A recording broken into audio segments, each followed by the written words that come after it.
Ultimo na mayapang amo, hindi umano sinanto at ninakawan ng isang caregiver. Milyong-milyong pisong halaga ng alahas sa Trelo ang tinangay umano nito. Nakatutok si John Consulta. Exclusive! Wala akong ginagawang ganyan, sir.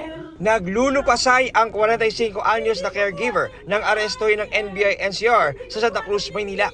Inireklamo siya matapos na wala umano ang laman ng vault ng inaalaga ang amo, kabilang ang mga gintong bracelet, mamahaling relos, mga singsing na may precious gems at kwintas na may diamante.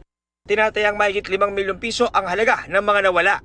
Maaaring isinagawa ng ating subject ang pagnanakaw noong nakaburol pa ang kanilang ina dahil walang tao doon sa kanilang bahay.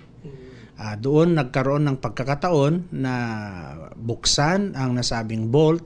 Nadiskubre ng NBI na may 2 warrant of arrest ang suspect noong 2017. Pinalitan din niya ang spelling ng kanyang pangalan sa mga na-recover niyang ID at dokumento. Lumabas nga po na may kasong theft and qualified theft itong katulong nila nung manakaraang panahon. May grupo daw sila di umano ng mga yaya at mga caregivers na pumapasok sa mga employers.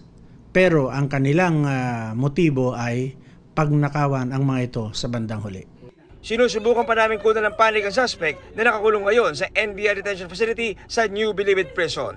Para sa GMA Integrated News, John Consulta, nakatutok 24 oras.